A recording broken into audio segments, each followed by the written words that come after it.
Alcara Water Solution. Solution for hot water problems. Contact 9399906356. నమస్కారం. మనతో పాటు అందశ్రీ గారు ఉన్నారు. అందశ్రీ గారు అంటే పరిచయం అవసరం లేని పేరు అది. వాగ్గేయకారుడిగా, లోకకవిగా, ప్రజాకవిగా అందరికీ, తెలుగు వారందరికీ చిరపరిచితమైన వారు, స్థిరపరిచితమైన వ్యక్తి. వారు మనతో ఉన్నారు. ఇటీవలే తెలంగాణ ప్రభుత్వం వారు రాసిన పాటను తెలంగాణ జాతి గీతంగా అధికారికంగా ప్రభుత్వం ప్రకటించింది. ఈ సందర్భంలో అందశ్రీ గారి యొక్క పాట ప్రయాణాన్ని, వారి జీవిత ప్రయాణాన్ని తెలుసుకునే ప్రయత్నం చేద్దాం. సార్ నమస్తే అన్న. నమస్కారం సోదరా. ఈ మీరు అండి ఇవన్నీ ఉండవు కాబట్టి అమ్మకు శరణాగతి చెప్తున్నా, మాతామహుల పాదాలకు శిరస్సానమామి చెప్తున్నా, కొప్పర కవులకు. ఇప్పుడు మీరు శరణాగతి అంటారు కదా, ఈ శరణాగతి మీరు అనే మాట మీకు ఎప్పుడు ప్రవేశించింది? మీకు చాలా గొప్ప పదం వాడితేందయ్యా, కుతో పట్టేసి నన్ను. శరణాగతి అని ఎందుకంటారంటే, మనకు ఉపనయన ధర్మాలలో ఒకటి, ఉపదేశ ధర్మాలల్లో ఒకటి దీన్ని వాచకంగా వాడతారు. అది ప్రామాణికంగా ఇది మనకు అష్టవక్ర జనకుని సంవాదంలో కూడా అక్కడక్కడ కనబడుతుంది. గొప్ప పదం వాడినరు తెలుగు భాష. ఇప్పటి వరకు దీని నిర్వచనం చెప్పకుండా నాకు వచ్చింది ఏంటి అంటే, నాకు ఉపదేశం చేసినప్పుడు గురువులకు ఒక ప్రామాణికత ఉంటుంది. తను, ధను, మను ఈ మూడు త్రికరణాలను గురు పాదాల సమర్పించుకున్నప్పుడు, ఈ మూడుని త్రికరణ శుద్ధిగా ఎవరైతే సమర్పించుకోవడం జరుగుతుందో, ఇక వాడేముంటాడు, జీర్ణమై ఉంటాడు కదా, శూన్యమై ఉంటాడు కదా.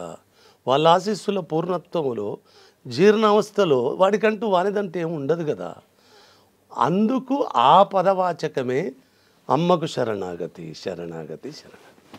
అందశ్రీకి ఏది అందినా అది అమ్మకే అందినట్టు, ఏదొచ్చినా అది అమ్మే అందించినట్టుగా మీరు ఎప్పుడు భావిస్తూ ఉంటారు. అంటే నాకు ఉపదేశం చేసిందేమో నా 15 ఏటనో 14 ఏటనో అనుకుంటాను. నా బాపు మల్లారెడ్డి, జక్కిరెడ్డి మల్లారెడ్డి గారని, నేను ఆయనకు జీతగాన్ని, పశువుల కాపరి జీతగాన్ని.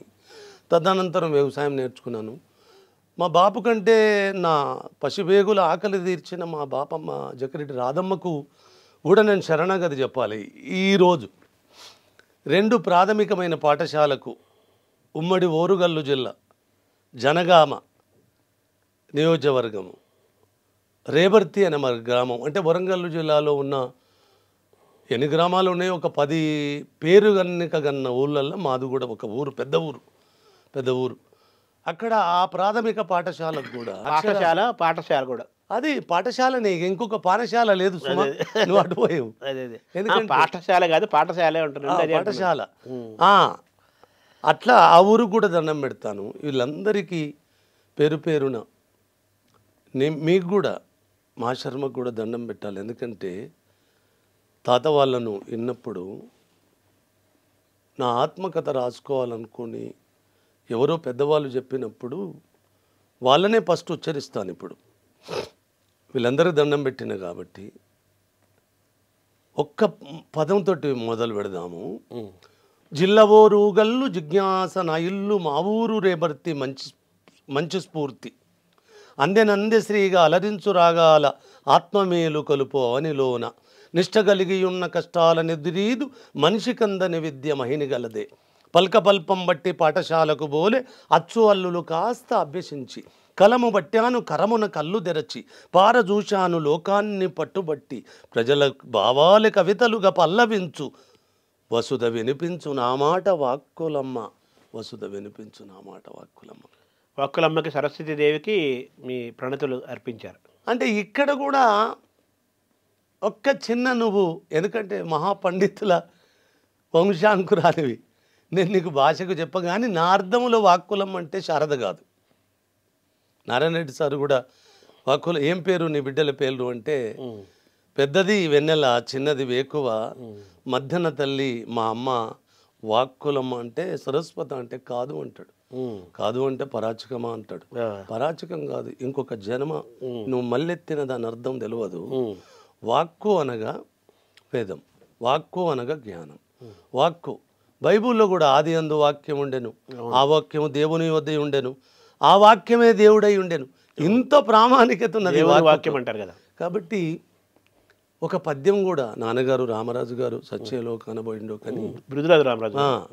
నాన్నగారు ఒక 21 సంవత్సరం ఆయన నీడల మా అమ్మ సూరమ్మ వాళ్ళ నీడలో పెరిగే అదృష్టం కలిగింది నాకు.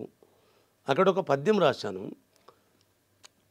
బ్రహ్మ ఇల్లాలువా భారత వాణివా కాదమ్మ తరికించ కవన జగతి అక్షరము నీ రూపు అది సృష్టి కనుచూపు అజరామరము నీవు అవని చదువా ఆకారముగ లోక ప్రాకారమయి నీవు ప్రాణుల పరుగిడు ప్రణవరూపి తేనీయలను చిందు తెలుగు భాషే కాదు ఎల్ల భాషలకెల్ల తల్లి నీవే కడుపు పంటగ కవులను గన్న తల్లి కవిత గుడిలోన వెలుగొందు కలుపవల్లి కోటి భావాల కొనగోట మీటి నోట వసుధ వినిపించు నా మాట వాక్కులమ్మ. బ్రహ్మ నిన్నగాక మొన్నొచ్చిండు కదమ్మా, వాడికి ఇల్లాలు వేయింది నువ్వు. మొత్తం ప్రణవం ఓంకారం కదా, అది కదా వాక్కంటే. నాదం అక్కడి నుంచి కదా అన్ని అది కదా వాక్కంటే, సర్వం ప్రణవము ఓంకారము ఇది కదా. అంటే ఈ ఓంకారాన్ని కూడా ఒకసారి నా గురువులను గుర్తు చేసుకోవాలి. అకారము బ్రహ్మ, ఉకారం విష్ణు, మకారం మహేశ్వర అంటారు కదా, అదే అకారం. అయితే వీళ్ళు మనం అనుకున్న రూపాలు కాదు, నా దేహంలో ఉన్నారు కదా, మరి వాళ్ళు దేహమే దేవాలయం అన్నారు కదా. అట్లా ఆ ప్రణవమే నా అమ్మ, ఆ ప్రణవమే నా ప్రాణమే ప్రణవము, ప్రణవమే నా ప్రాణం. ఈ రెండు సంగమములో అమ్మ వాక్కులమ్మ. అట్లా ఏదైనా శరణ, అదే ఓంకార స్వరూపం అనమాట. అంటే నాదము మొత్తం ఈ జీవము విశ్వం మొత్తం కూడా నాసా వాళ్ళు కూడా అన్నారు కదా, మొత్తం ఆ ఓం అనే శబ్దం వినిపిస్తుంటుందని కనిపెట్టారు. తర్వాత ఎప్పుడో కొన్ని లక్షల సంవత్సరాల క్రితం మనం కనిపెట్టాము. అది ప్రణవనాదం కదా. ఆ ఓంకారమే దానికి మూలమైన అమ్మే మీ అమ్మ, ఆమె ఆ వాక్కులమ్మ. అంతే కదా. తెలంగాణ ప్రభుత్వం 2014లో ఏర్పడింది. దాదాపు 10 ఏళ్ల తర్వాత 2024 కరెక్ట్గా 10 ఏళ్ల తర్వాత తెలంగాణలో కొత్త ప్రభుత్వం, కాంగ్రెస్ ప్రభుత్వం వచ్చింది. మనకి రేవంత్ రెడ్డి ప్రభుత్వం రాగానే వచ్చిన తొలి రోజుల్లోనే మీరు రాసిన తెలంగాణ జాతి గీతాన్ని, జై జై హే తెలంగాణ జయకేతనం గీతాన్ని అధికారికంగా ప్రభుత్వం ప్రకటించింది కదా. మీకు ఏమనిపిస్తుంది ఇది విన్న తర్వాత? సోదర, ఇక్కడ ఏమనిపిస్తుంది అనేది సంతోషం ఉంటుంది, ఆనందము సంతోషము దుఃఖం 3 త్రివేణి సంగంగా జడేసుకుంటే ఒక అమ్మ జడలో 3 పాయలు ఉంటాయి, మనకు 2 కనబడుతుంటాయి, ఒక పాయ కనబడదు. అలాగనే ప్రకటించినందుకు సంతోషపడాలి, 10 ఏళ్ళు అణచినందుకు దుఃఖపడాలి. లేదు సకలము తెలుసు నాకు అన్నవాడే తెలంగాణను సర్వనాశనము చేశాడు. మరి ఏం తెలియనోళ్ళు తెలంగాణ అంటే ఏమి తెలిసిందా తెలవలేదా అని నాకు ప్రశ్నార్థకంగా ఉన్నది. అయినా వాళ్ళకు కూడా ఒక విన్నపం చేస్తా. నేను దీనికోసము కృతజ్ఞతాపూర్వకమైన 6 నమస్కారాలు చేయాలి. నా భాషలో 6 దండాలు. ఫస్ట్ దండం నా తెలంగాణ మట్టికి, నా తెలంగాణ జాతికి కృతజ్ఞతాపూర్వకమైన దండం పెడుతున్నాను. రెండో దండం నా తెలంగాణ ఉద్యమ కాలానికి దండం పెడుతున్నాను. మూడో దండం ముమ్మూర్తుల శ్రీ కల్వకుంట్ల చంద్రశేఖరరావుకు పెడుతున్నాను. నాలుగో దండం నా ఊరు తెలంగాణ, నా పేరు తెలంగాణ, నా తల్లి తెలంగాణ, తను వెళ్ళ తెలంగాణ, నా మాట తెలంగాణ, నా పాట తెలంగాణ, సయ్యాట తెలంగాణ, సాధించు తెలంగాణని ఫస్ట్ ఇక్కడ ఒక్కొక్కడు ఒక్కొక్క రీతిగా తర్జనలు భర్జనలు పడుతున్న కాలముల్నే తెలంగాణ సరిహద్దులకు కారిడర్ గీసిన వాడిని. ఈ పాట నాదని కూడా చాలామందికి తెలియదు. అలా నా ఊరు తెలంగాణ అన్న కదా. ఈ నాలుగో దండము నా ఊరు అంటే తెలంగాణ అంటే నా ఊరు బడి బతకాలి. తెలంగాణ అంతా మీ ఊరే, అంతే కదా. నా ఊరు బడి, నా ఊరు బడికి, బడి పిల్లలకు, పంతులమ్మలకు, పంతులకు. నాలుగో దండం. ఐదో దండం నా అమ్మ విముక్తి కోసం, నా రాష్ట్ర సిద్ధి కోసం అశూలు వాసిన అమరత్వానికి, దిగంతాలు తలదిప్పి తెలంగాణ ఉద్యమాన్ని తిలకించేలా చేసిన కంఠాలకు, రాసిన కవిత్వపు గంటాలకు. ఐదో దండం.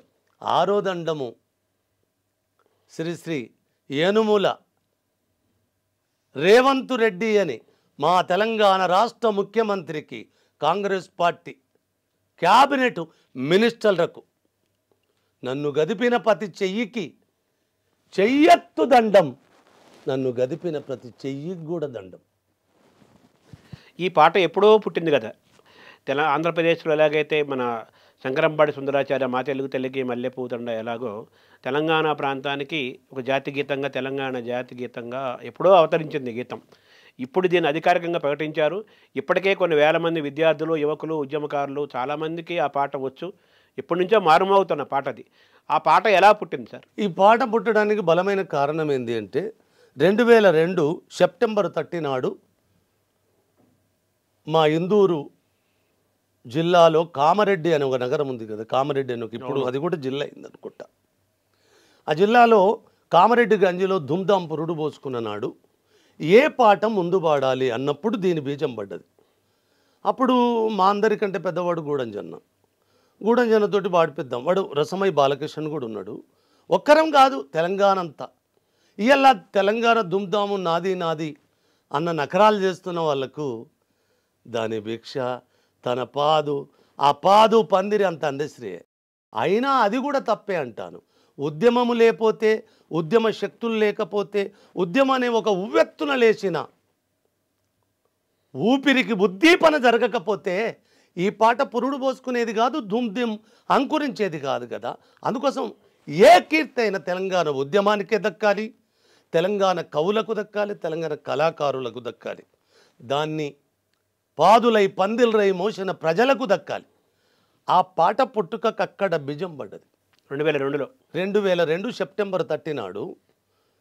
ఆ తదనంతరము ఒక 2 నెలలకు లోపు ఒక పల్లవిని జయ జయ తెలంగాణ జననీ జయకేతనం ముక్కోటి. ఇక్కడ నేను కొద్దిగా అదుపు తప్పుతున్నాను, మళ్ళీ ఒకసారి గుర్తు చేస్తాను. అంజన్న నువ్వు తోచిన పాట పాడే. లేదురా నువ్వే పాడరా, ఆయన సత్యలో కనబడు, నువ్వే పాడు, నువ్వు పాడితేనే ఇది బాగుంటుంది, అన్నీ చేస్తున్న వాడివి కదా, అది కూడా నువ్వే చేయరాదంటాడు. లేదే పెద్దోని ఉండగా అట్లా చేస్తారా. ఎంకన్నను కూడా పిలిచినాం, గోరటి ఎంకన్న. ఎందుకంటే వాడికి అలుగులు ములుగులు ఎక్కువ, పాపం మంచోడు, అలుగులు ములుగులు ఎక్కువ కదా. ఏమనుకుంటాడు, అరే బాలకృష్ణ ఎంకన్నను విలువ అంటే అన్న నేను వాడరా, నేను వాడా అని ఎవడికి ఏమరా అనుకునేటోళ్ళమే కదా. అంత సమాంతరమైన ఒక్క లెక్కలో ఉన్నమే కదా. అక్కడ తెలంగాణ ప్రస్థానమే మాకు ప్రాణప్రతిష్ఠ తప్ప మా వ్యక్తిగత ఆరాధనలు లేవు. అట్లా అన్నప్పుడు నిజంగానే మంచికో చెడుకో సత్యాన్నే చెప్పాలి. వాడు బాలకృష్ణ ఒక మాట అంటాడు, ఇవి పాదు నువ్వే పందిరు నువ్వే కదా, ఇక పాడడం కూడా ఏదో నువ్వు వాడు. ఏం పాడవాడాలి రా ఇది ఏమంటే, నాకు ఓరుగల్లు చరిత్ర మీద, కాకతీయ ఓరుగల్లు సాంస్కృతిక సాహిత్యాల మీద ఒక 1200 సంవత్సరాలను 12 నిమిషాలలో రాసిన ఒక చారిత్రకమైన ఒక గేయం ఉంటుంది నాది, ఒక పోయం ఉంటుంది. అదే ఆ గీతమే ఈ గీతాన్ని రాయించింది అనిపిస్తుంది నాకు. ఆ గీతం ఏంటి సార్? ఏంటంటే, గలగల గలగల గజ్జల బండి గల్లు చూడు ఓరు గల్లు చూడు, నాటి కాకతీయులేలినట్టి కిల్ల చూడు నా జిల్ల చూడు అని, పాలకుర్తి సోమన్నను చూడు బమ్మే రాపోతన్నను చూడు, సర్వాయి పాపన్న ఏలిన కిలాషాపురము కీర్తిని చూడు, నర్మెటాబచ్చన్నపేట చెరియాల మద్దూరు బాట రజాకారులను తరిమి కొట్టిన వీరాబైరన్ పల్లెను చూడు, పెంబర్తి ఒక చిన్నూరంట కలామ తల్లికి కన్నుల పంట, జాతికి విప్లవ వీరుల గన్న జాగోరే జనగామను చూడు, గలగల గలగల గజ్జల బండి. ఇట్లా 1200 సంవత్సరాల చరిత్రను ఇది కూడా ఒక 10 ఏళ్ళు రాసిన.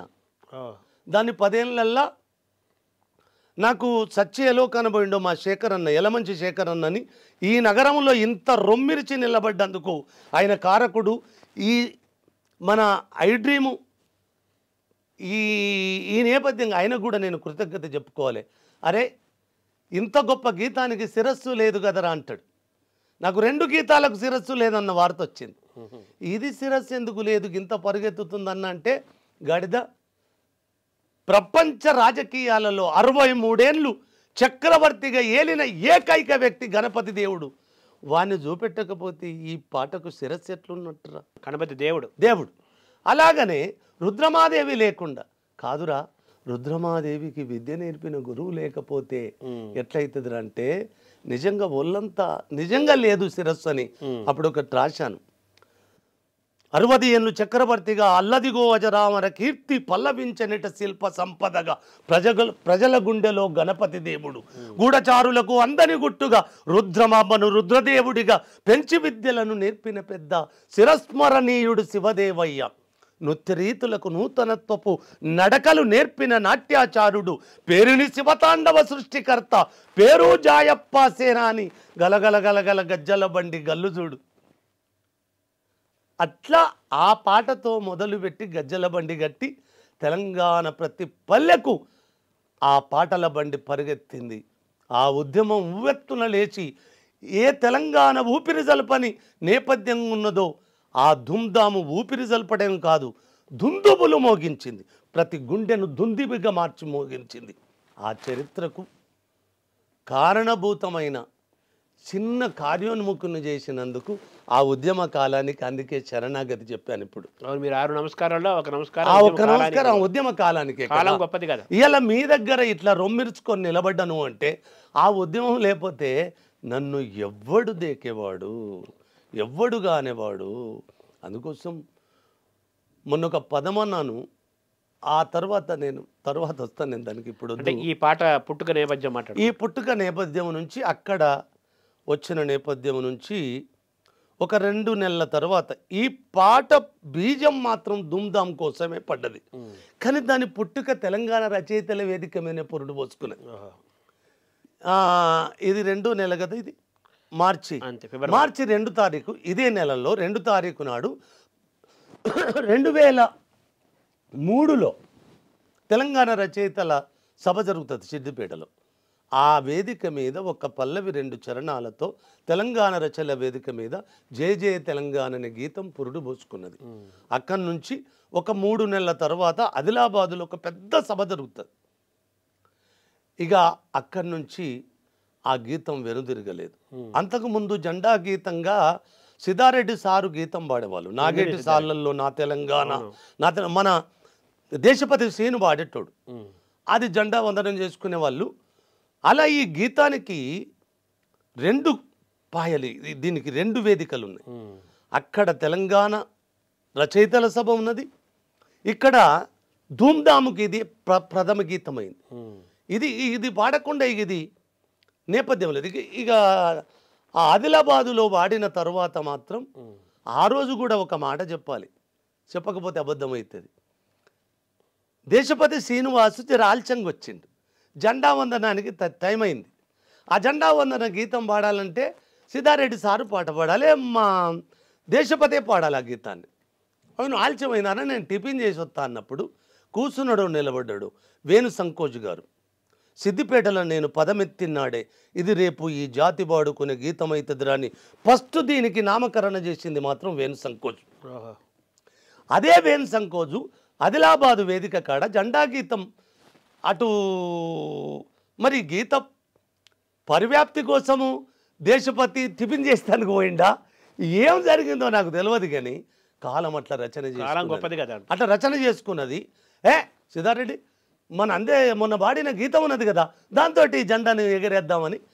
అప్పుడు జయ జయ తెలంగాణ జననీ జయ కేతనం, ముక్కోటి గొంతుకలు ఒక్కటైన చేతనం, తరతరాల చరితగల తల్లీ నీ రాజనం, 10 జిల్లాల నీ పిల్లలు ప్రణమిల్లిన శుభతరం.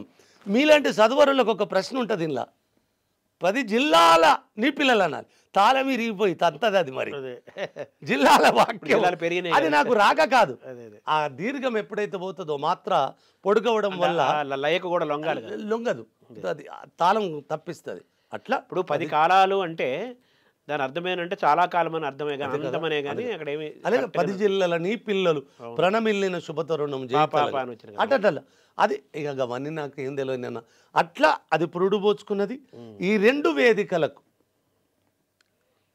అది ప్రార్థన గీతంగా, ప్రథమ గీతంగా, తెలంగాణ జాతికి ప్రభాత గీతంగా పాఠశాలలలో అది ఊరేగిన విధానము.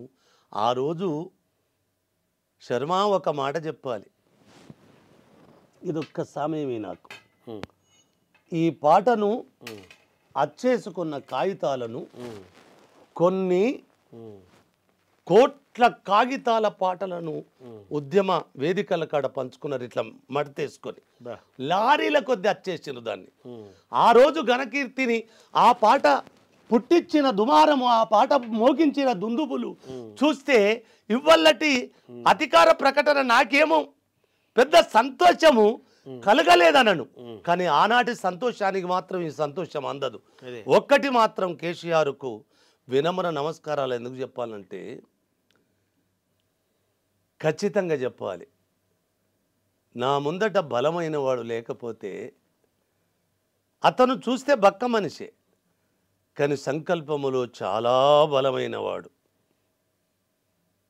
నన్ను ఒక అనామకుడే అనుకున్నాడు, కానీ నేనెంత బలవంతున్నో సార్ ఇప్పుడు చవి చూచాడు. నేను అమ్మకు అక్షరానికి శిరస్సు వస్తా కానీ అధికారాలకు వంచే తత్వం కాదు. కాటిక కంటి నీరు చనుకట్టుపోయినబడ ఏల నేర్చదు కైటప దైత్యం అర్ధనుని గాదిని కోడలా ఏ మదాంబ యో ఒకట గర్భరాని నిన్నాకటికి నిగనిపోయి అల్ల కర్ణాటక కిరాట కీచకులకమ్మ త్రిశుద్ధిగా నమ్ము భారతి అన్న పోతనా నా డిఎన్ఏ. మా అయ్యవాడు, వాడు పుట్టిన నెల మీద పుట్టిన గావున వాని పద్యాల దుందుబుల దుమ్ము నాకు నా ఒళ్ళంతా పులుముకున్న కాబట్టి 600 సంవత్సరాల తరువాత ఒక దరిద్రం, ఇంకోటి చెప్పాలి, ఇది దరిద్రం అనే అంట, దర్భం కూడా అని అంటాను. రేచల్ర పద్మనాయకుడైన సర్వజ్ఞ సింగభూపాలుని కొలువులో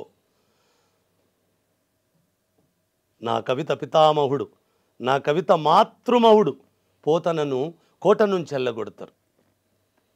సర్వజ్ఞ సింగభూపాలుడు యలుమ రాజ్యమే. అవును, అంకితం ఏమంటాడు ఇవన్నీ కదా, నేను ఇవ్వను అంటాడు కదా.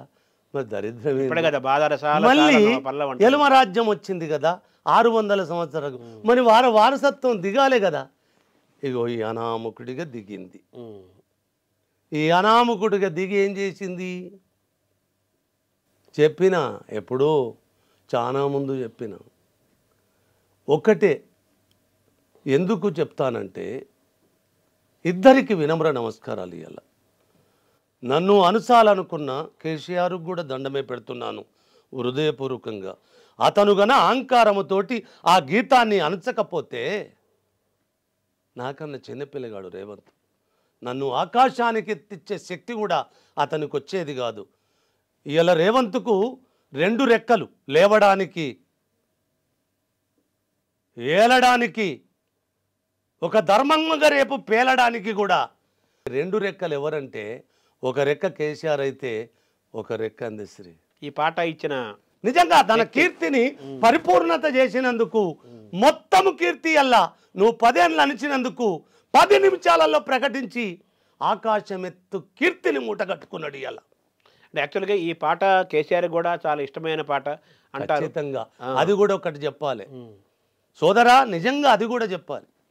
సత్యలోకాన పోయిండో ఉమాపతి గారని ఇంజనీర్ ఉండే, ఏలే నరేందర్ శిష్యుడైన ఆర్ఎస్ఎస్ నేపథ్యములో ఉన్నవాడు. ఈ మాట చెప్పకపోతే కూడా ఆత్మద్రోహం అవుతుంది. ఈ పాటకు అత్యంత శక్తినిచ్చిన వాడు కేసీఆర్ అనుకుంటాడు. తప్పు కాకపోవచ్చు, కానీ తప్పటడుగు వేయడంలో ఆయన తప్పుగా నేను ఇలా భావన కూడా తలబోయాను. ఈ పాట శక్తి మాత్రం ఉద్యమంది, ఈ పాటకు ఊపిరి మాత్రం ప్రజలది. ఇంకా దీని పల్లవికి ప్రాణప్రతిష్ఠ చేసింది పాఠశాలలది, పంతులది అని చెప్తే కదా ఇప్పుడు. అవును, ఆ రీతిగా ఈ పాటను ఒక ఉద్యమానికి ఊతమంగా శక్తిపాతంగా చేసినవాడు ఉమాపతి గారు. ఎందుకు ఆయన ఆర్ఎస్ఎస్ నుంచి వచ్చిండు కాబట్టి 1,00,000 మంది విద్యార్థులతోటి జాగరణ సేన, ఒక్క తెలంగాణ మనకు ఒక రక్షణ కవచంగా ఉండాలని ఆయన ప్రవేశపెట్టిన ఆ జాగరణ సేనకు మొట్టమొదటిసారి ప్రార్థన గీతం అని చెప్పి తన సైతం లేచి నిలబడి సెల్యూడు చేసి తల వంచి ఆ గీతానికి ప్రార్థన పాడించినదల్లా కేసీఆర్ ముందున్నవాడు అని చెప్తాను. లేదు లేదు, అదే చాలది 1,00,000 మందితో ఇది కోట్ల మందిని చేరాలన్న తలపు. నిన్న మా వాళ్ళు చాలా పతివధ మాటలు మాట్లాడారు. ఇక కోపం వస్తుంది, ఇక్కడ కోపం వద్దనుకుంటున్నా కాబట్టి వాళ్ళు చెప్పినవి అన్ని అబద్ధాలే. ఆత్మవంచన గీతంగా ఆత్మవంచన అహంకారాలతోటి ఈ గీతాన్ని ఎంత పరాభవించాలో అంత పరాభవించారు. మరి అంత చేసిన వాళ్ళు మూర్ఖులారా, ఉద్యమంగా అన్నది దాన్ని. మీరు దానికి పురుడు పోసి పేరు పెట్టిండ్రు ఇది జాతి గీతమని, ఇది మా రాష్ట్ర గీతమని, ఇది మా ప్రార్థన గీతమని.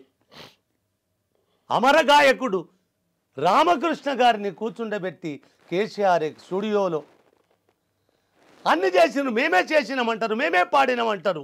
ఈ పాటకు సంగీతం ఎవడు చేసిండ్రంటే ఒక్కడు చెప్పాడు. ఈ పాటకు సంగీతం చేసిన పిల్లగాని పేరు రామాచారి. ఇలా వాని దగ్గర పాటలు నేర్చుకొని గాయకుడు ఉండడు ఈ సినిమా ఇండస్ట్రీలో. చిన్నపిల్లలందరూ కథలో ట్రైనింగ్ ఇస్తున్నాడు. అవును, ఆ బాలులకు సంగీతం దానం చేసిన ఆ పిల్లగాడు చేసిన ఒక్కరోజన్న వాడి పేరు చెప్పారా? గౌరవం వానికి పెరుగుతుంది, మనకు పెరుగుతుంది. రహస్యంగా ఉంచుకోవాల్సిన అవసరం లేదు కదా. ఆ పిల్లగాడు దీనికి సంగీతం సమకూర్చాడు. ఇది ఫస్ట్ బాలన్న పాడాలి, ఎస్పి బాలసుబ్రహ్మణ్యం గాడు పాడాలి.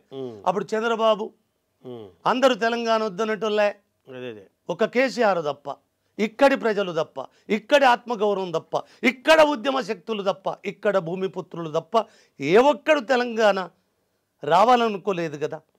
అలాంటి సంఘర్షణలో పురుడు పోసుకున్న గీతాన్ని పరివ్యాప్తి చేసింది నేను. వాళ్ళ కోసము, వాళ్ళు పరివ్యాప్తి కోసం కాదు, వాళ్లకు ఆంతర్లీనపు అవసరం కోసము దీన్ని పరివ్యాప్తి చేసుకునే నేపథ్యం ఒకటి ఉన్నది, దాన్ని కూడా చెప్పాలి. అట్లా రామకృష్ణ గారితో పాడించిన పాట కూడా ఎన్ని ముక్కలు చేసినో తెలుసా ఈ దుర్మార్గులు? రికార్డింగులో పట్ట తెగిపోతుంది. మీలాంటి సంగీత జ్ఞానం ఉన్నోళ్ళు అప్పుడప్పుడు కరెక్ట్గా అతికిస్తారు. ప్రాథమిక గీతంలో అన్ని కట్టింగులే, అన్ని కట్ తెగిపోతుంది. ఒక్క మనవి చేస్తాను శర్మ, మీ కర్మ కాకపోతే, మీ దరిద్రం కాకపోతే, ఇలా దీని కీర్తి బావుటాను ఎగరేసుకొని రొమ్ము జర్చి నిలబడే మీ అస్తిత్వాలు ఎంత పడిపోయినాయి రయ్యాల. మాదా మేమా అసలు అరుతున్నదా మీకు? ఒకవేళ వాడు మూర్ఖుడు 4 చరణాలని మా సారు చెప్పుతుంటే 12 చరణాల పాట పెట్టుమంటాడు ఒకడు. చదువుకోలేదు కదా, అజ్ఞాని కదా, అందశ్రీ మూర్ఖుడు కదా, అహంకారి కదా. మీ ఐడ్రీమ్ నేపథ్యంగా చెప్తున్నాను. నాకు అహంకారమే కరెక్ట్ నా అనువాలైతే నేను గింతెత్తు లేచేవాడిని కాదు. అమ్మ తెలియదు, నాన్న తెలియదు, కులము తెలియదు, నాన్నవాడు తెలియడు, ఎవ్వడు తెలియని నన్ను ఇంతెత్తులకు ఎందుకు లాబట్టిందమ్మ? మరి ఇక్కడ ఒక తమాష ఉంటుంది. 1000 సంవత్సరాల పాటకు కవిత గౌరవం ఇవ్వలేదు తెలుగు సాహిత్య వేదికలు. ఇక దానికి కవితా గౌరవం ఇవ్వని కొడుకులు కావ్య గౌరవం ఎలా ఇస్తారు? ఇయ్యరు కదా.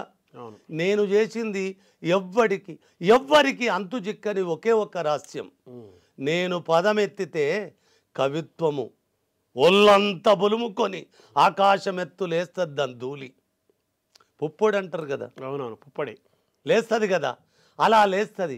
కవితా గౌరవమే కాదు, నేను ముట్టుకున్న కవిత్వానికి, పాటకు, వచనానికి, పద్యానికి కూడా కావ్య గౌరవాలు కూడా నిక్షిప్తం చేసి ఉంటాయి. అందులో కలిసే ఉంటాయి, అన్నీ కలిసే ఉంటాయి.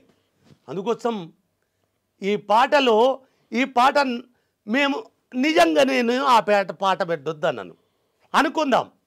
వినాలేవో మేధావులారా, ఓ పతివత మాటలు పట్టిన పండితులారా, మీకు ఒక మనవి చేస్తాను. నేను మూర్ఖున్నైతే నన్ను జనములో నిలబెట్టి వీడు మూర్ఖంగా ప్రవర్తిస్తున్నాడు, మేము రాష్ట్రగీతంగా ప్రకటిస్తామంటే వాడు మంకు పట్టుబట్టి అహంకారిగా మా పాట వద్దంటుండు అని ఎందుకు నన్ను దోషం చేయలేదు? అప్పుడు 2014లో కూడా ఈ పాటలు ప్రకటించారు, అసెంబ్లీలో కూడా దానికి అధికారికంగా ప్రకటించారు, తర్వాత ఆగిపోయింది కదా. ఎందుకు ఆగిపోయింది? ఎందుకు ఆగిపోయింది అని వాళ్ళే జవాబు చెప్పాలి, నేను చెప్పను. నేను ఆగిపోలేదు కదా. మీ అహంకారం 10 ఏళ్ళు పాలన చేసిన మీ శిరస్సు మీద శివతాండవము చేస్తూనే ఉన్నది కదా. ఇవాళ ఏం చేసింది ఆ గీతం? దక్షయజ్ఞం చేసింది, వీరభద్రుడై విజృంభించింది, మీ కంఠాలను తెలియకుండానే తెగనరికి నేల మీద రాజకీయ డెత్ చేసింది. అది తప్పు గీతాంది కాదయ్యా, మీది. అసెంబ్లీలో పరువు పోగొట్టుకుంటుంది. వాడు బర్ర కాచిండు, గొడ్ల కాచిండు, చదువుకోలేదు, వాడికి కవిత్వం వస్తుంది. మీ దగ్గర చదువు, మీకు కవిత్వం వస్తుందా? కాదు కాదు, సయాన సారు ముఖ్యమంత్రే కాదు, సయాన కవి కదా. నా కవిత్వం అవమానమయ్యా. మీరు కవులని కవులే మీరు, కాదనను, కవులే. ఎక్కడ చూసినా కవులే, ఎప్పుడు చూసినా కవి సమ్మేళనాలే. కవేడురా మరి. కవి అనగా పొద్దు పడుపు నానయ్, కవి అనగా పొద్దు పడుపు, పొద్దు తిరుగుడు పువ్వులు కవులు. మీరు కవులే. కవిని కాలం మాత్రమే కంటది. కవి పొద్దు పడిచినలాగానే ఉంటాడు, పొద్దు తిరుగుడు పువ్వులాగుండడు. అది కాలము కవిని గన్నది, ఆ కవిని ఆ కాలము ఆ కవిని గన్నది, వాని కవిత్వాన్ని కూడా గన్నది. ఇయ్యల్ల మీ పుణ్యమే అది ఆకాశమెత్తు శిరస్సెత్తి రొమ్మిరిసి నిలబడ్డది. దానికి ఆ దమ్ము ఆ దర్భ వచ్చిందంటే ఈ మట్టి భిక్ష తండ్రి. అంటే ఈ పాట చాలా సుదీర్ఘమైంది కదా, అనేక చరణాలు ఉన్నాయి కదా. ఇప్పుడు ఈ అధికారికంగా ప్రకటించిన నేపథ్యంలో కంప్లీట్గా మీరు రాసిన చరణాలన్నీ అన్నీ తీసుకుంటున్నారు? ఉండవు. ఇది ఒక మాట చెప్తాను, అందరికీ తెలిసి ఉండవలసిన విషయం ఏంటి అంటే, ఎవ్వరు ఏలు పెట్టినా ఎవ్వడు కాలు పెట్టినా 4 చరణాలలోనే కనబడతారు వీళ్ళు, అవతల కనబడరు. దీనికి నాన్నగారు చెప్పిండు కదా, దీనికి శిరస్సు లేదురా అంటాడు రామరాజు గారు, గురురాజు రామరాజు గారు. ఆ పాటకేమో శేఖరన్న చెప్పాడు శిరస్సు లేదని. ఈ పాటకి ఇంత గొప్ప గీతానికి శిరస్సు లేదు కదరా గాడిద అంటాడు. అంటే ఎట్లా? ఏమో నీకు తలకాయ లేదా నాకు తలకాయ లేదని నేను ఏడ్తా. లేదు బిడ్డ, ఇంతటి గొప్ప కీర్తి ఘటించబోనున్న గీతానికి శిరస్సు లేదురా అంటాడు. ఎందుకు లేదు? అవురా, నన్నయ్యనే మీకు ఆది కవి కదా. ఒకవేళ వానికన్నా 100 సంవత్సరాల కవి మీ తెలంగాణలో పుట్టుంటే వాని పేరు లేకపోతే ఈ గీతానికి శిరస్సు ఎట్లున్నదిరా అంటాడు. 100 సంవత్సరాల ముందా? అవునరా, 100 సంవత్సరాల ముందే. ఎవరు అతని పేరు? పంపకవి. పంపకవి కన్నడ వాళ్ళకి ఆది కవి అయ్యాడు. పంపకవి. నాన్నగారిని అడిగిన, ఈయన కన్నడీకుడు అంటాడు కదా నాన్నగారు. విక్రమార్క విజయాన్ని, వ్యాసభారతాన్ని కన్నడంలో లిఖించాడు కదా. ఈయన కన్నడీకుడు కదా, తెలుగువాడట గాడిద. తెలుగువాడురా, నీ తెలంగాణ వాడురా. తెలుగు సాహిత్యానికి అధికార భాషా హోదా అంటే తెలుగు సాహిత్యానికి అధికార భాషను రాజభాషగా అధికార గౌరవాన్ని తెచ్చిన జినవల్లభుని పద్యం ఫస్ట్ తెలుగు కందము కదరా. బొమ్మలమ్మ గుట్ట కరీంనగర్ కుర్కిరాల శాసనం. ఈ జగిత్యాలకు పోతుంటే కరీంనగర్ నుంచి ఇక్కడ అన్ని గుట్టలను కొట్టుకొని అమ్ముకుంటారు దొంగలు. రియల్ ఎస్టేట్ అయిపోయింది. ఆ గుట్టను మన వాళ్ళు తెలంగాణ రచయితల వేదిక మీలాంటి సాహితీవేత్తలంతా మన ఆంధ్ర తెలంగాణ కాకుండా మొత్తం కలిసి తెలుగు నేలంతా ఆ గుట్టను ముట్టుకోవద్దని పట్టుబట్టి ఆ గుట్టను ఆ పాలకు అది ఆ జినవల్లభుని పద్యాలున్న గుట్టను రక్షించుకున్నాం ఇలా మనం. ఆ జినవల్లభుని అన్ననే కదా పంపకవి. ఇంకొకటి కూడా మనోళ్ళకు చాలా తెలియదు, ఆ ధర్మపురి క్షేత్రం ఉన్నది కదా పంపకవి. పంపకవికి అగ్రహారం, అది అగ్రహారంగా ఇచ్చారు. అది అందుకోసం అక్కడ మొదలు పెట్టాను. అదే రాత్రి బోధను పోయి బోధన్ను కూడా ఎందుకు మొట్టమొదలు ఎత్తినది కూడా ఒక చెప్పాలి. నన్ను షోడశి జనపదాలల్లా అస్మాకమని ఒక జనపదం ఉన్నది, అందకమని ఒక జనపదం ఉంటుంది. అందకం ప్రామాణికమో అవునో కాదో నాకు తెలియదు, కానీ మీలాంటి చరిత్రకారులు వింటున్నప్పుడు అస్మాకం బౌధాన్యపురం అని పూర్వాశ్రమం నుంచి పేరు దానికి. ఆ బౌధాన్యపురమే తదానంతరము నా ప్రజల నోట బోధనుగా. బహుధాన్యపురం, అది బౌధాన్యపురం అంటే ధాన్యం అక్కడ బ్రహ్మాండంగా ఉందని అర్థం కాదు.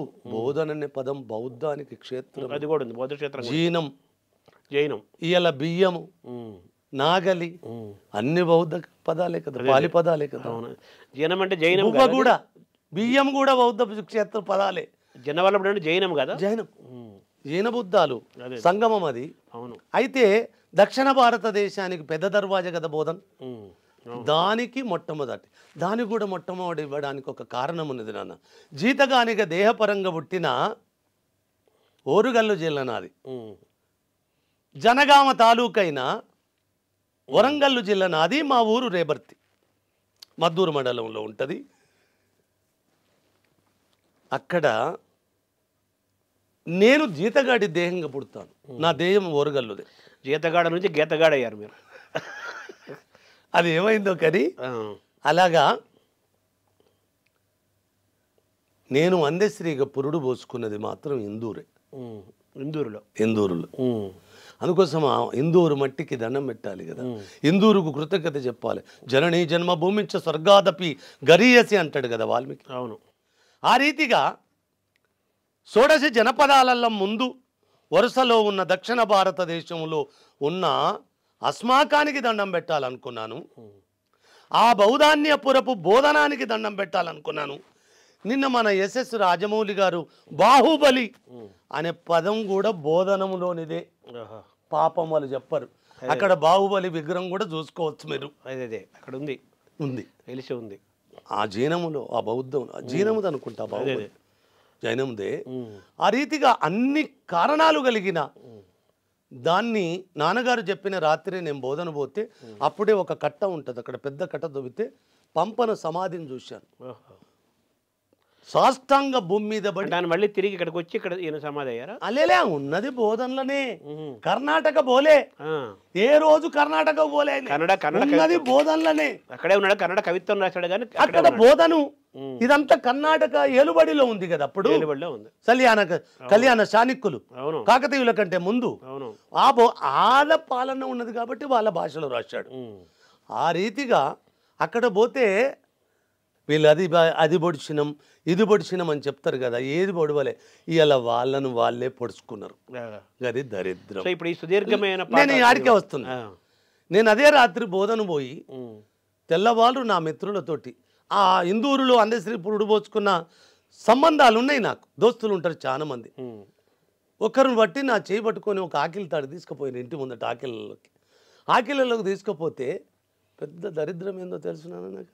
ఇప్పటి వరకు వాటికి పరిష్కారం చేయని దరిద్రం మనోళ్ళది. తెలంగాణ సాహిత్య అకాడమీ కూడా పెట్టుకున్నారు. తెలంగాణ వారసత్వంగా ఉన్న సంపదని కాపాడుకోవటం ముఖ్యం కదా. తెలియదా? ఇప్పుడు నేను మాట్లాడుతుంటే వింటాడు కదా. అదే తీసుకుపోవాలి. నేను మాట్లాడిన ప్రతి మాట ఎక్కడ చేరాలనో అక్కడ చేరుతుంది తండ్రి. ఆభ్యంతరం ఏం లేదు. ఎక్కడ చేరాలనో అక్కడ ఉంటుంది కదా, చేరుతుంటుంది కదా. అయితే వాళ్ళు వినాలని చెప్తున్నాను కదా. అది మన జాతి పంపన స్థానం ఆడికే వస్తున్నాను. ఫస్ట్ స్టాంజా ఈ గీతానికి ఫస్ట్ శిరస్సు అదే. ఇక్కడ మాట్లాడి ఈ గీతం కోసం మాట్లాడడానికి ఒక్కడి తెలియదు.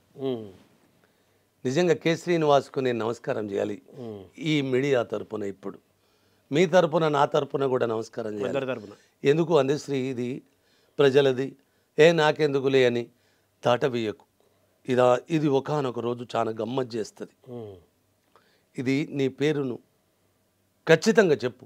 చెప్పకపోతే నీకు నిన్నే అవులగాని చేసే వదిలే కాలం ఇది. తాలు విత్తనమవుతున్న కాలం వేలానికే నూరేళ్ళ. ఇక్కడ తాలు విత్తనమవుతుంది, విత్తనం విధ్వంసం అవుతుంది.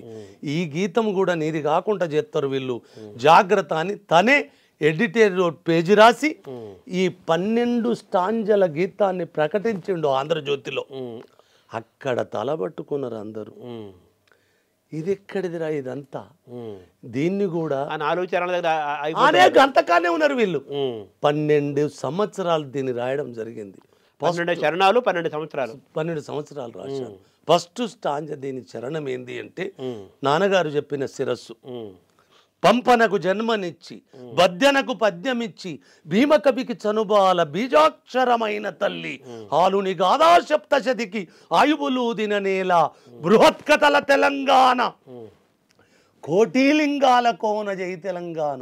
శర్మ 2500 సంవత్సరాల చరిత్ర కలిగిన చరణం ఇది. ఆ చరిత్ర అంతా ఇందులో లిఖితమైంది, ఇందులో నిక్షిప్తం చేసి పెట్టాను. ఆ పాటగా ఒకసారి పాడన్నా అది నువ్వు. పాట కంటే ఇప్పుడు కొద్దిలే, ఎందుకంటే పాటను వదిలేసి పల్లవేనా అని వస్తారు అంటారు. పంపనకు జన్మనిచ్చి బద్యనకు పద్యమిచ్చి భీమకవికి చనుబాల బీజాక్షరమైన తల్లి హాలుని గాథ సప్తశతికి ఆయువులోదిన నేల బృహత్కథల తెలంగాణ కోటి లింగాల కోన జై తెలంగాణ జై జై తెలంగాణ జయ జయ హే తెలంగాణ జననీ జయకేతనం ముక్కోటి గొంతుకలు ఒక్కటైన చేతనం తరతరాల చరిత గల తల్లి నీరాజనం పద పదానని పిల్లలు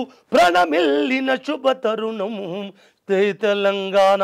వాడు జిల్లాలు ఎక్కువ చేస్తాడు, ఒకడొచ్చి జిల్లాలు తక్కువ. మీ రోగం కవిత్వం ఎందుకురా? వాడి జిల్లా పెట్ట, వీడు జిల్లా పెట్టవలసింది మా అమ్మకు పద పదాన నీ పిల్లలు ప్రణమిల్లిన శుభత. ఇక మార్చుకోపోరా, మీ సావు మీరు జావరి నాకే. అదే పద పదాన నీ పిల్లలు ప్రణమిల్లిన శుభ తరుణం జై తెలంగాణ జై జై తెలంగాణ. ఒకటి కూడా ఈ ముఖంగా ఈ గీతము రేపు వీళ్ళు ప్రకటించే గీతానికి మొట్టమొదటి చరణంగా ఉండాలని వాళ్ళను కోరుకుంటున్నాను నేను. ఎందుకంటే ఇది ఒక 2500 సంవత్సరాల నాటి చరిత్ర. మీకు దీని ముఖంగా ఇంకొకటి కూడా చెప్తున్నాను. పల్లవి ఇదే కదా, ఇదే తెలంగాణ జై జై హే తెలంగాణ జనని జయకేతనం. అది పల్లవి, ఇది పల్లవి. తొలి చరణం పంపనతో మొదలైంది. ఎందుకంటే తెలంగాణకు ఆదికవి కాదు, తెలుగుకే ఆదికవి పంపన. అదే తెలుగుకే ఆదికవి పంపన. అందుకోసం పంపనతో మొదలుపెట్టాను, అస్మాకంతో మొదలుపెట్టాను, అందశ్రీకి పురుడు పోసిన ఇందూరు మట్టితో మొదలు చేశాను. నాకు తెలిసి వీళ్ళు వచ్చినాక బంగారు పూత పూసిండ్రు తప్ప వీళ్ళు పుట్టక ముందే ఇందూరు జిల్లా బంగారు పంటలకు నెలవైన నేల తండ్రిది. బంగారు పంటలకు నెలవైన నేల తల్లి ఇందూరు. ఆ రీతిగా కూడా దానికి సార్థకతతో ఆ పదం ఎత్తుకోవడం ఆ నేలకు నిజంగా నాకు పంపనను తెలియజేసిన నాన్నగారికి, ఇంత గొప్ప కవిత్వం రాసే సమయం చెక్కిన కాలానికి, ఆ ఉద్యమానికి. మిమ్మల్ని ముఖ్యమంత్రి ఆహ్వానించారా సార్? ఈ పాట అధికారం పడిన తర్వాత కలుస్తున్నారా? ఏం జరుగుతుందో? మేము కలువని రోజు ఉండదు. అదే కలుస్తాము హృదయంతరాలంగా. అదే అంటే అధికారికంగా మిమ్మల్ని ఏదో ముందు కలిసే కదా సార్ని ఇంటికి పంపింది. అది గుర్తుంది. రేవంత్ రెడ్డి మీరు తెచ్చిన ఇంటర్వ్యూ చాలా పెద్ద ఇంటర్వ్యూ కదా అది. ఇప్పుడు వాళ్ళకు ఊపిరి జలపని పనులు మేము అధికార కార్యక్రమం ఏమైనా చేస్తారా? చేస్తారొచ్చు, నాకు తెలియదు, అది వాళ్ళకే తెలుస్తుంది. ఇంకా వాళ్ళు, నేనైతే ఒక మాట కూడా వాళ్ళకు కూడా తెలియజేస్తున్నాను. వాళ్ళ సాహసం అంటమా, ఆ పాట పట్ల ప్రజల సాహిత్యం పట్ల ఉన్న గౌరవం అంటమా, లేకపోతే తెలంగాణ ప్రజల ఆకాంక్షకు నిజంగా నిర్వచనాన్ని తెలియజేసినందుకు నేను కూడా ఆ ప్రభుత్వానికి, ముఖ్యమంత్రికి వినమ్రంగా కృతజ్ఞతలు చెప్తున్నాను. తర్వాత మీరు ఏమంటారంటే నేనేం చదువుకోలేదు, గొల్ల కాపిరిగా ఉన్నాను, తాపి మేస్త్రిగా ఉన్నాను అన్నారు. కానీ మీరేం మీ పదాలు పదబంధాలు వచ్చే కవిత్వం ఏమో అది ఒక బాగా ఛందస్సు వ్యాకరణం బాగా చదువుకున్న వాళ్ళు వచ్చిన ఎలా రాస్తే ఎలా ఉంటుందో అలా పదాలు అన్నీ వస్తున్నాయి కదా, పదబంధాలు వస్తున్నాయి కదా. ఈ కవిత్వము, ఈ పాట, ఈ మాట ఎక్కడి నుంచి వచ్చింది మీకు?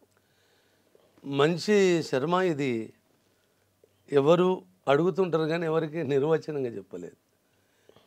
మా ముత్తాతల నుంచి మీ ముత్తాతల వరకు జ్ఞానము ఎవరి వల్ల ప్రచురణ జరుగుతుంది? ఎవరి దయ వల్ల. అంటే దైవము, కాలము, లోకము కదా. ఈ మూడుటికి నిలవైంది అమ్మ కదా. ఆ అమ్మ అందరు అడుక్కున్నారు, వాళ్ళు పాండిత్యాన్ని సంపాదించుకున్నారు, పెంపొందింప చేసుకున్నారు. కొంతమంది చంపుకున్నారు కూడా కొంతమంది. ఆ బ్యాచ్ కూడా ఉంటుంది. కాబట్టి నేను చదువుకోలేదు కదా, బడిలో అడుగు పెట్టని దరిద్రము నాది. శర్మ, జాతకాల పరంగా అష్టమ దరిద్రమే ఉంటుంది కదా, అష్టదరిద్రం లాస్ట్ కదా. ఈ బతుకుకు 16 అనాల దరిద్రుని నేను. ఎందుకంటే నా బాల్యం చాలా కష్టతరంగా ఉంటుంది.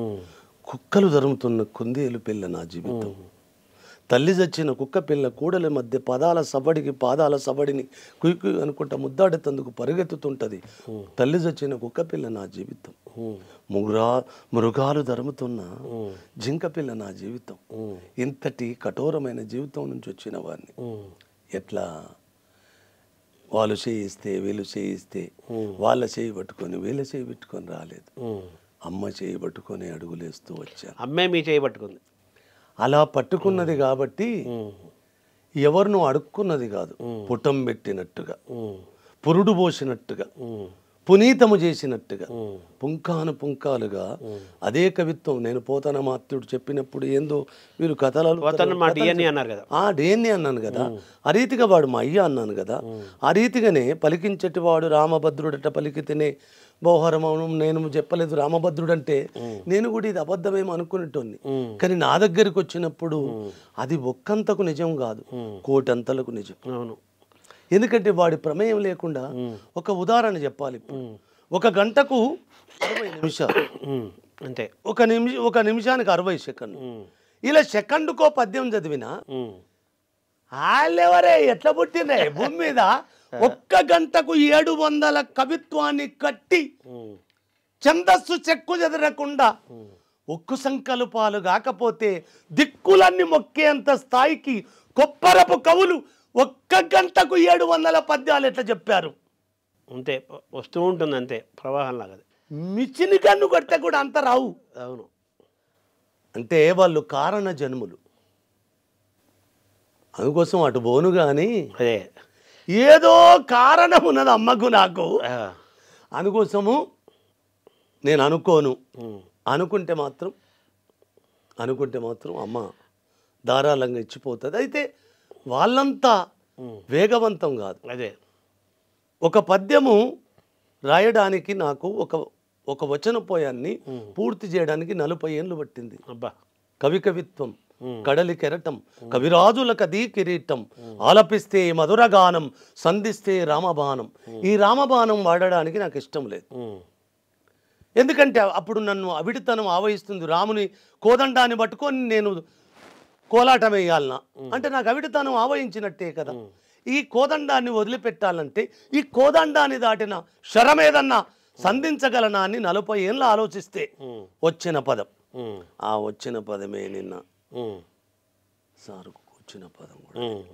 ఎందుకంటున్నానంటే ఆ అమ్మ అట్లా మెత్తగున్నది. ఏంటిది అది? 40 ఏళ్ళకు వచ్చిన శబ్దం. కవిత్వం కడలి కెరటం, కవిరాజులకు అదీ కిరీటం, ఆలపిస్తే మధురగానం, సంధిస్తే వాగ్బాణం. వాగ్బాణం ఇంకా శక్తివంతమైంది కదా. 40 ఏళ్ళు పట్టింది పదం తీసుకొచ్చుకోవడానికి. ఆ వాగ్బాణం నిన్న మొన్న ఏం చేసిందో లోకమంతా. అంటే కవివాక్ వశ్యవాక్ అంటారు కదా, చెప్పిన కదా. సారుకు చెప్పిన కాలజ్ఞానం చాలా ఏళ్ళ ముందు చెప్పిన. ఎప్పుడు సారెక్కిన 15 రోజులకు 2015లో రష్యాకు పోయేటప్పుడు గాలి మోటారు టిక్కెట్ మీద రాసిన. ఇప్పుడు రేవంత్ రెడ్డి తప్పు చేసినా, నువ్వు ముఖ్యమంత్రి నువ్వు తప్పు చేసినా అలాగే నిలదీస్తాను ఆ రోజు ఇంటర్వ్యూలో మీరు అన్నారు కదా. ఆ మాటకు మీరు నిలబడి ఉంటారు కదా ఎప్పుడు. ఇక అట్లా చెప్పితే నిలబడకపోతే అందశ్రీ బతుకున్నట్టు కాదు కదా. అలా నిలబడకపోతే అందశ్రీ అమ్మకానికి పోయినట్టు కదా.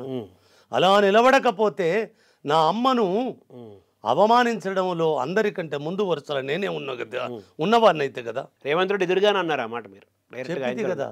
నాన్న ఒక్కటి గుర్తుపెట్టుకో, సారు ఇదే కదా ఇప్పుడు నేను చెప్పేది. సకలము తెలిసిన అది అన్నవాడే సర్వనాశనము చేసిండు నా తెలంగాణను.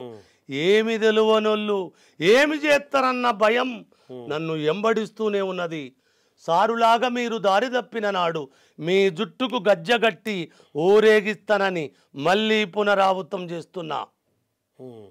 ఒకవేళ మిమ్ముల గెలువని రోజే నాకొస్తే నా అమ్మ లేనట్టే, నేను హిమ్మైన నేను పుట్టున్నా బతికున్నట్టే కాదు. అంటే మీకు ఎలాంటి చెప్తున్నానో మీరు భద్రంగా పాలన చేసుకోండి, మీరు అద్భుతంగా ఏలుకోండి. ఏ ప్రజల ఓటు భిక్షతోటి మీరు అధికారములకు వచ్చినరో వాళ్ళను యాచకులుగా చేయకండి. వాళ్లకు కాస్త శిరస్సు వంచే ఉంచండి. వాళ్ళ కడుపుల్లో తలబెట్టి శరణాగతిగా పాలన చేయండి. మీరు చరితార్థులవుతారు అని కోరుకుంటాను. మీకు మంచిగా చెయ్యాలని మా అమ్మకు చెప్పిన రీతిగా మీకు శరణాగతి కూడా చెప్పుకుంటున్నాను. ఇప్పుడు మాయమైపోతున్నాడమ్మో మనిషి అన్నవాడనే పాట ఇప్పుడు జై జై హే తెలంగాణ తెలంగాణ జాతి గీతం అయితే ఇది మొత్తం ఈ పాట మొత్తం ప్రపంచ మానవ జాతి గీతంగా దీన్ని అభివర్ణించవచ్చు. మాయమైపోతున్నాడమ్మో మనిషి అన్నవాడు మచ్చుకైనా కానరాడు మానవత్వం ఉన్నవాడు అని చెప్పి రాశారు కదా. ఎందుకు మీకు మానవత్వం అని వాడు కనిపించలేదా? ఎందుకు ఆ పాట పుట్టింది? ఎలా పుట్టింది అది?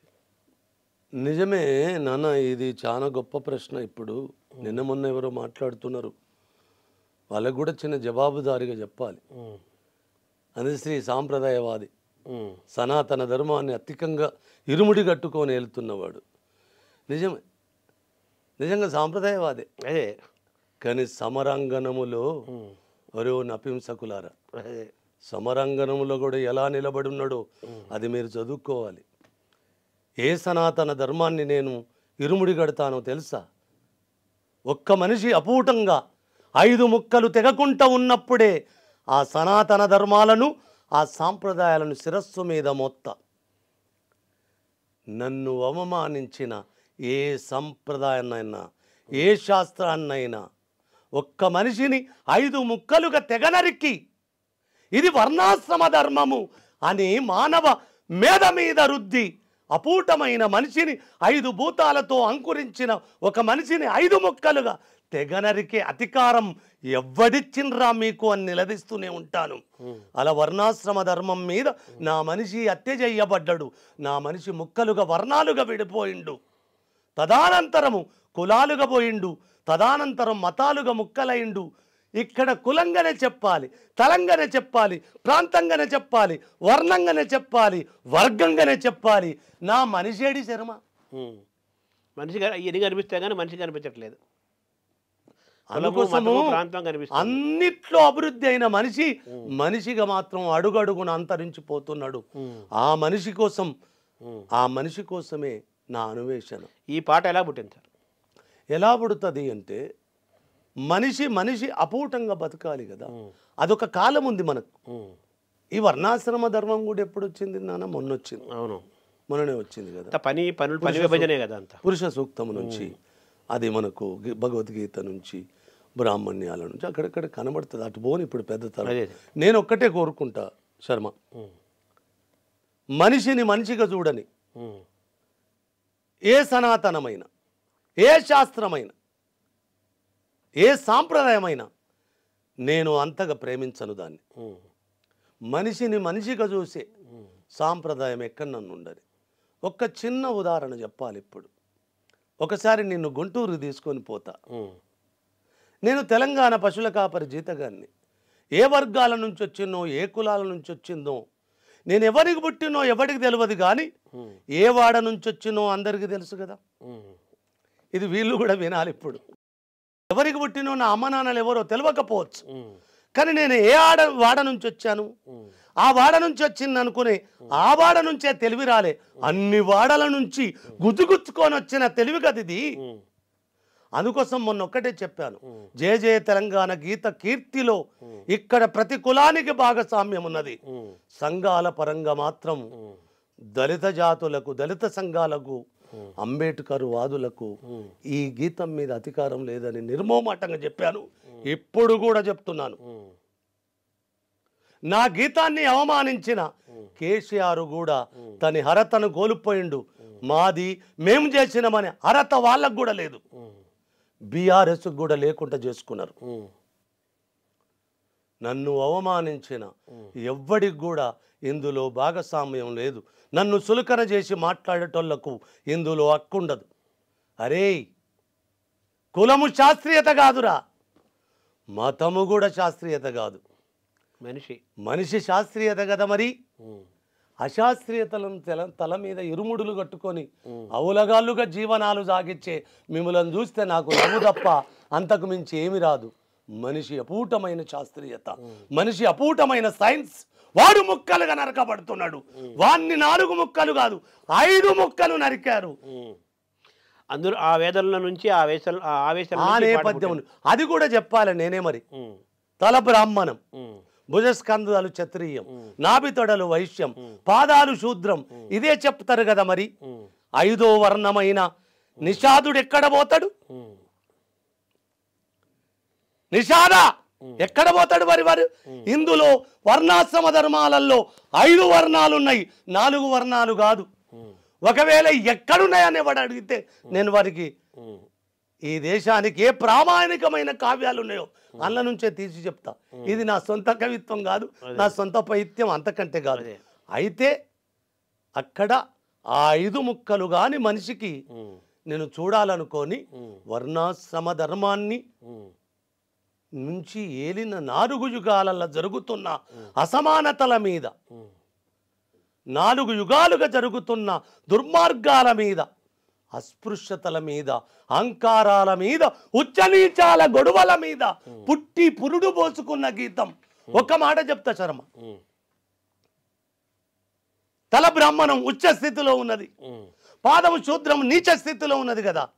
ఈ 4 యుగాలలో వీళ్ళందరికీ తెలవాలి, మీకు కూడా తెలవాలి. ఇప్పుడు నా గురువులు ఏం నేర్పినరో నాకు. అవును నానా, ఈ 4 యుగాలల్లా శ్రేష్టమైన శిరస్సు, ఉచ్చ స్థితిలో ఉన్న శిరస్సును నా జాతి మొక్కిందా ఎప్పుడు? లేకపోతే ఆ ఉచ్చ స్థితిలో ఉన్న శిరస్సు నీచమైన నా పాదాలకు దండం పెట్టిందా ఈ 4 యుగాలుగా? శిరస్సు పాదం దగ్గరే పెడతారు కదా, పాదం శిరస్సు దగ్గర ఉండదు కాదా? మరి ఇప్పుడు ఏది శ్రేష్టం? ఇక్కడ 5 భూతాలలో భూమే శ్రేష్టం. ఎవడైనా ఆ ధరాతలానికి తల వంచాలి కదా. నా పాదం భూమి అయినప్పుడు నిజంగా నేను పాదానిగానే వర్ధిల్లుతాను. మీరు లెక్కగట్టని నిషాదుడు ఆదిమ జాతులు మానవ తొలి మానవుడు కదా వాడు. అది తల్లి వేరు కదా, నా డిఎన్ఏ కదా, దాన్ని కూడా ప్రేమిస్తాను. సమస్త సంపదలను సృష్టించిన శూద్రుడు నాకు తలమానికం. బలంగా ఈ దేశ రక్షణ కోసం బతుకును బలిదానము చేసిన క్షత్రియుడు కూడా నాకు ఆదర్శమే. సర్వసంగ పరిత్యాగము చేసి తనదంటూ లేకుండా, అంటే శరీరమే పంచభూతాలు కదంటారు, తనదంటూ లేకుండా బతుకు నీడ్చిన బ్రాహ్మణుడు కూడా నాకు ఆదర్శమే.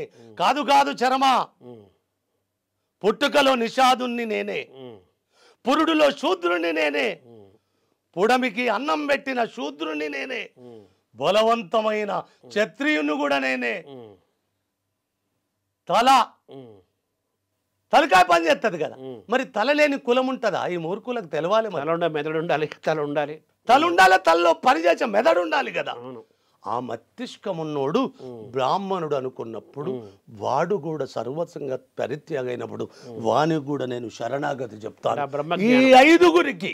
ఎందుకంటే ఈ 5గురిలో నా పాంచభౌతిక తత్వమైన ప్రకృతి 5 భూతాలుగా వీన్ని అంకురింపజేసింది కాబట్టి ప్రథమ దండం ఈ పంచభూతాలకు. పంచభూతాలకి పంచభూతాత్మకమైన శరీరానికి మనిషికి కదా. ఈ పరిపూర్ణమైన మానవుడికి బతుకంత శరణాగతి చెప్తుంటే ఉంటాను.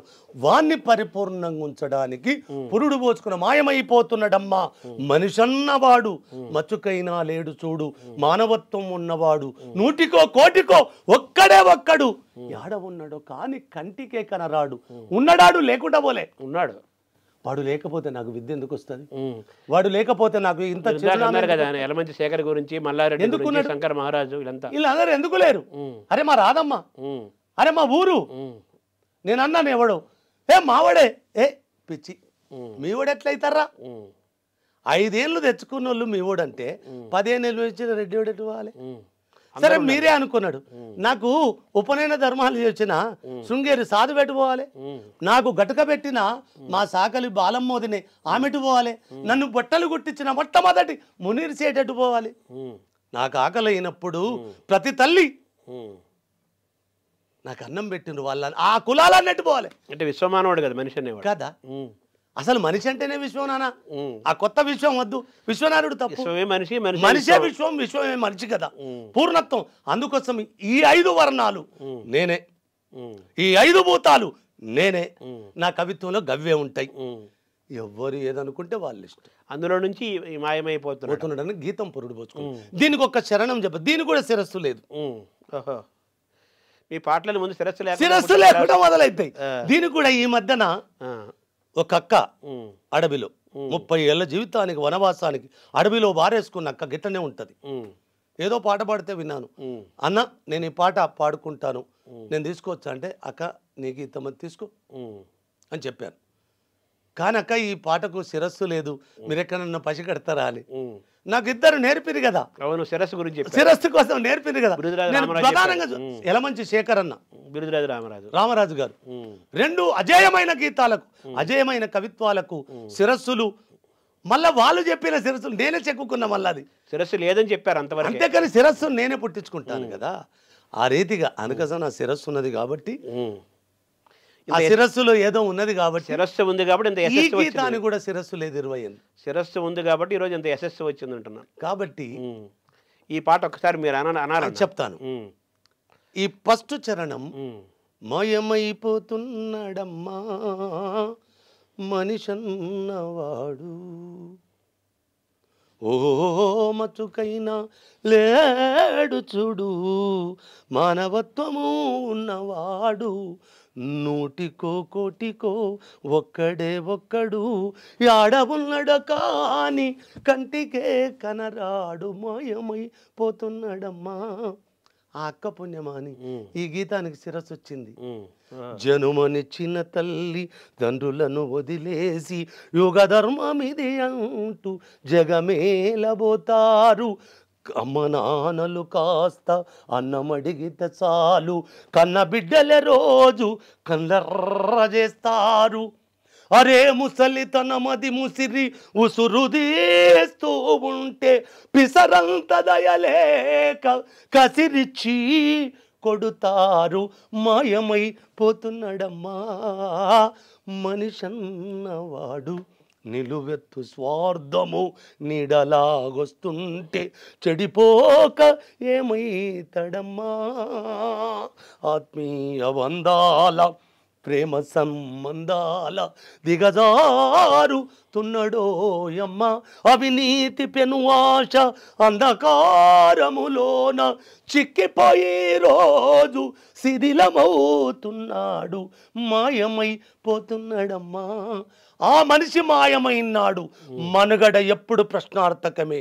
ఆ మనిషిని 5 ముక్కలు జరిగినాడే, ఆ 5 ముక్కలు తెగరానికి నాడే ఈ దేశ చరిత్ర సంకనాకడం మొదలైంది.